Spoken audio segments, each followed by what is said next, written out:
My parents skipped my wedding because I married before my perfect sister. Now their perfect family image is finally crumbling. After being together for 4 years, I, 32F, got married 8 months ago. Except for my sister Meline, 30F, and my parents, everyone went to the wedding.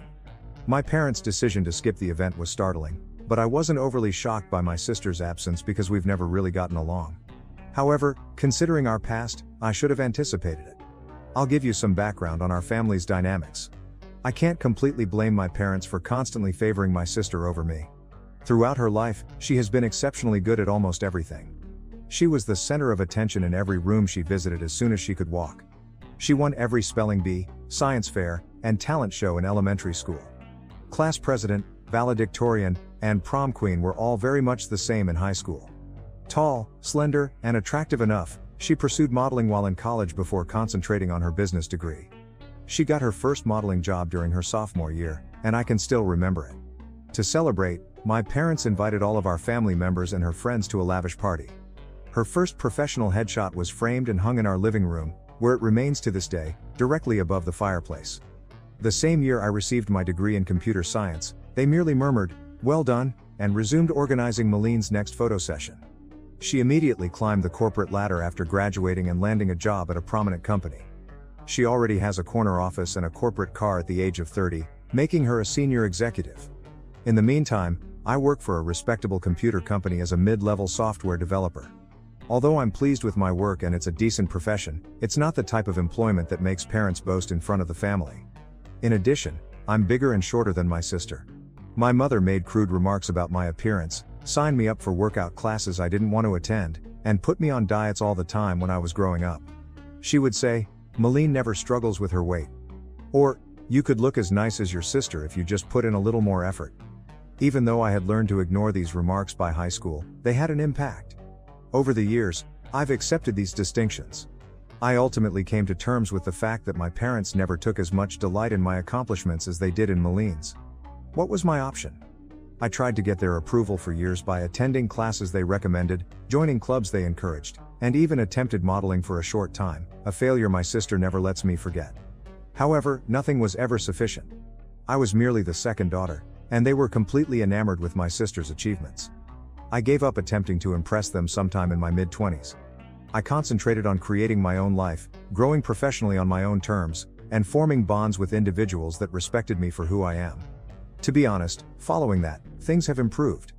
Knowing that my parents were constantly concerned about maintaining appearances, I kept my interactions with them superficial in order to prevent conflict. During our mandatory Christmas meals and sporadic family get-togethers, I would nod and grin while they raved about Meline's most recent job, lover, or vacation spot. Since they had Meline to swoon over, they didn't seem to notice my emotional distance. Then, at a computer conference, I ran upon my spouse through a mutual friend. He noticed me, actually saw me, unlike my family. He liked my dry sense of humor, my ability to code, and yes, even my body type, right from the beginning.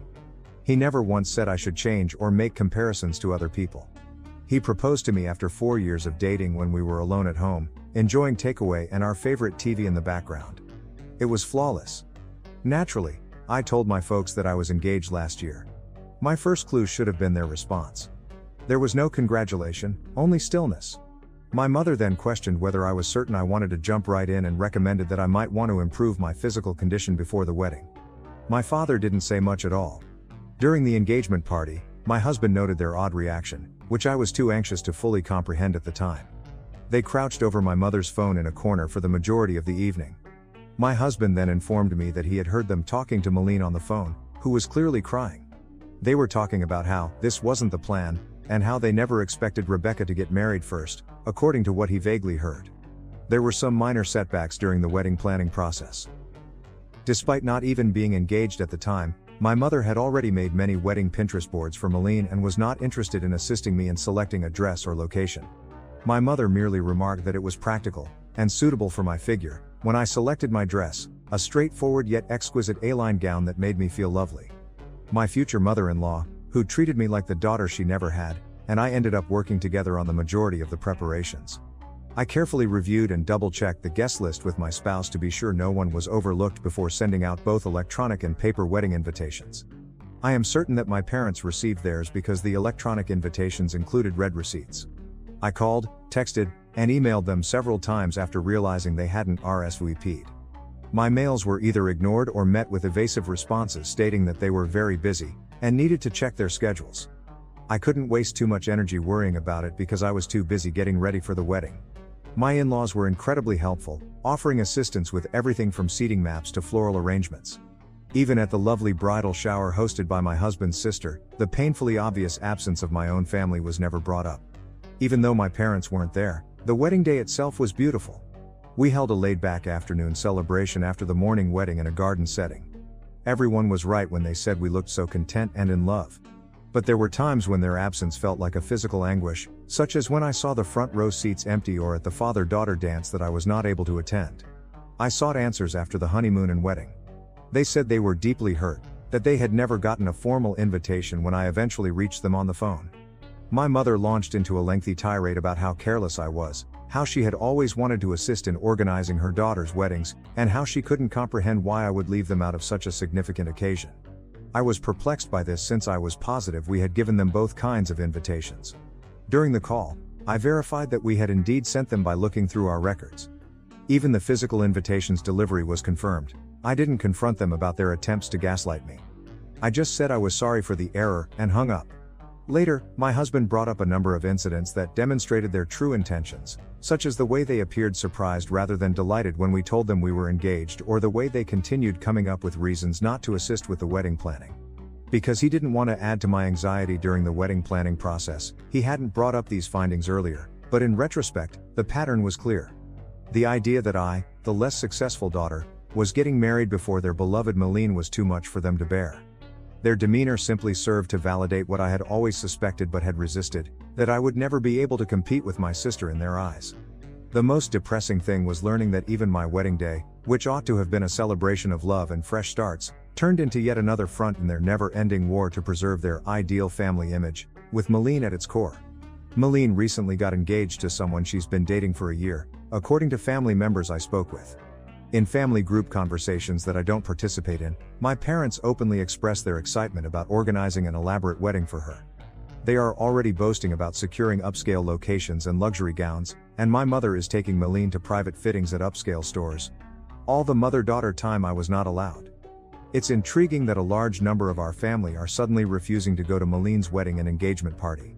My parents' actions at my wedding apparently became a topic of conversation in the family. I just tell my family members what I think is real when they inquire as to why my parents didn't attend my wedding. They couldn't bear it when I married before their beloved daughter. I present the facts as I perceive them, without embellishment or an attempt to win sympathy. My parents got in touch with me a few days ago and accused me of purposefully attempting to spoil Meline's wedding.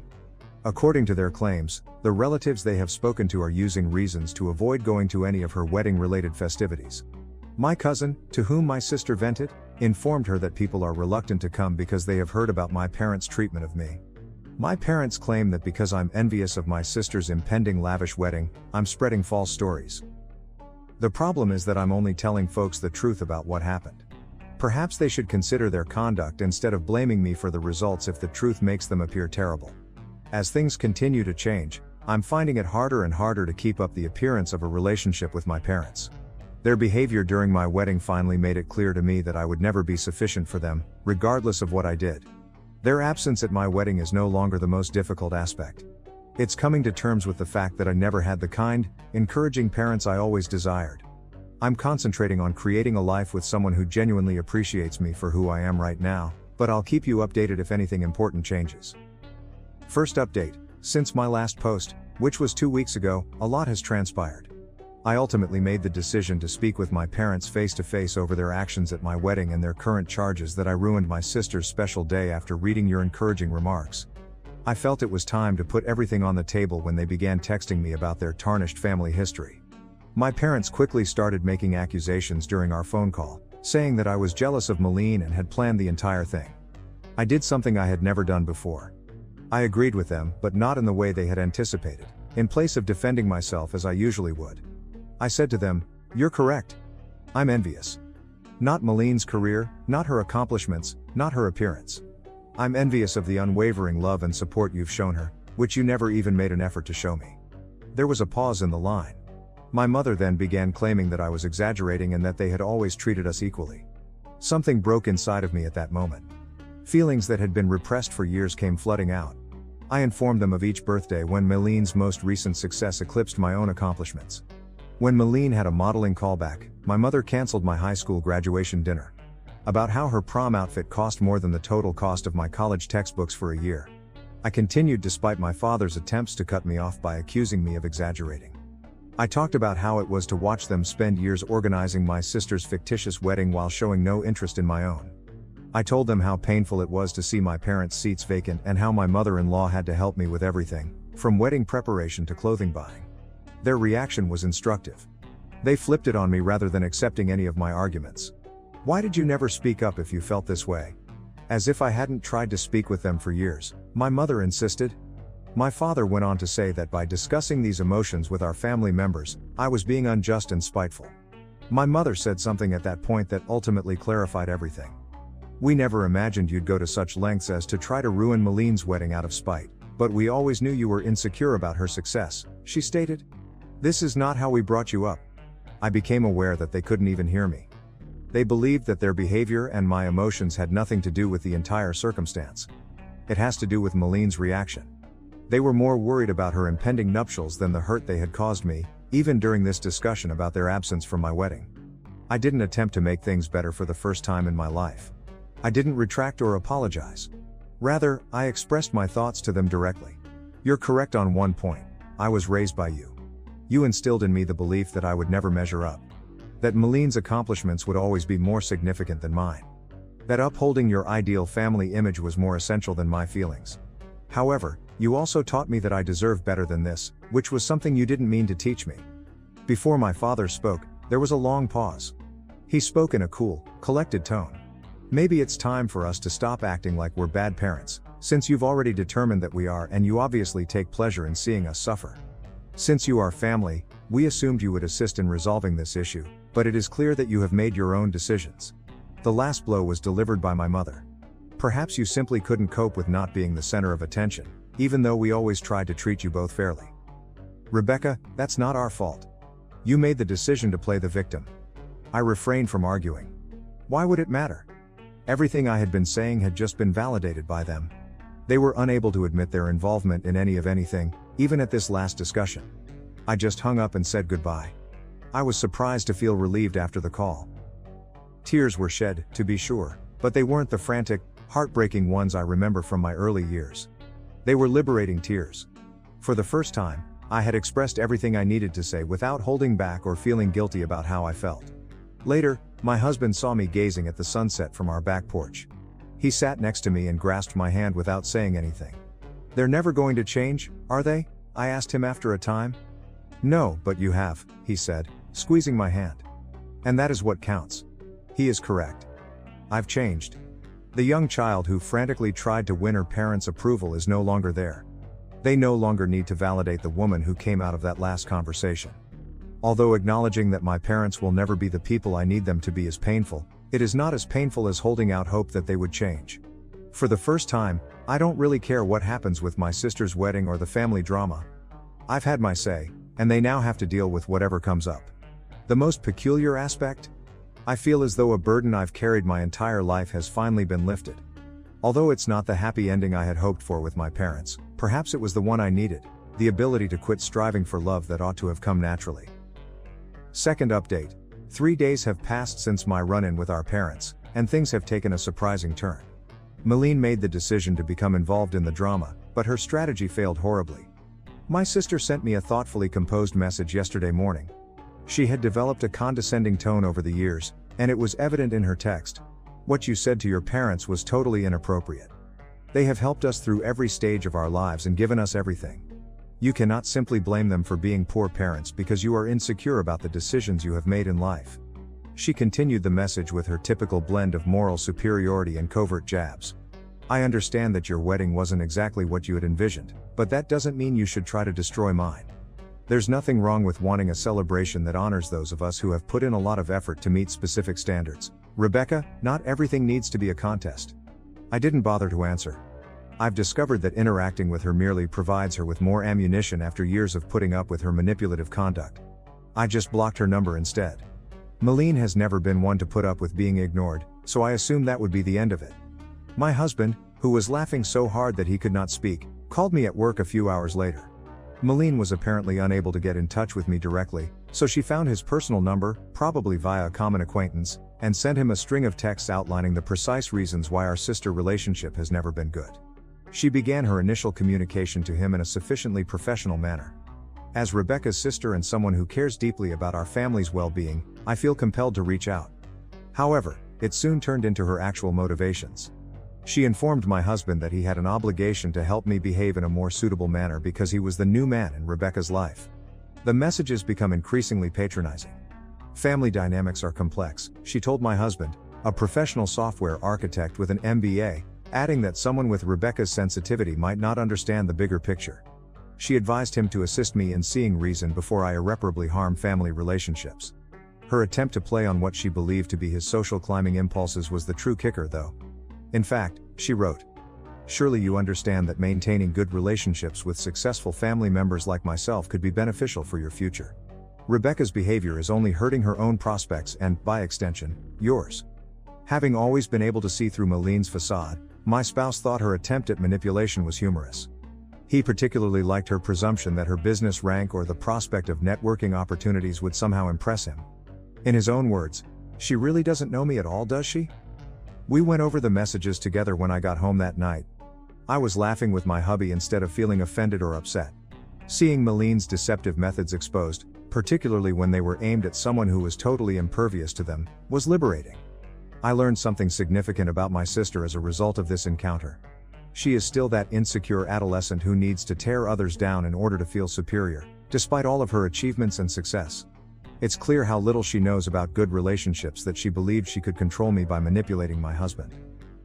When her direct approach failed, she swiftly turned to trying to use my husband against me, which was the most revealing aspect. She used to do precisely that in high school. She attempted to turn my friends against me when she was unable to bully me directly. Different decade, same strategies. With this fresh viewpoint, I now understand how Meline's actions went beyond simple sibling rivalry throughout our early years. She made a concerted effort to keep her status as the favorite child, always telling our parents, and me, how much better she was. She had to overshadow whatever I accomplished. She had to point out my shortcomings to everyone I made friends with. My response to her games is different now. Her messages would have caused me to fall into self-doubt 10 years ago. I would have been upset and hurt 5 years ago. Today? Simply put, I'm sick of the drama and find her blatant attempts at manipulation amusing. My husband's response was ideal. Rather than becoming embroiled in her drama, he merely responded, "Thank you for your concern about Rebecca's well-being. As her husband, I'm focused on supporting her happiness, not managing her behavior.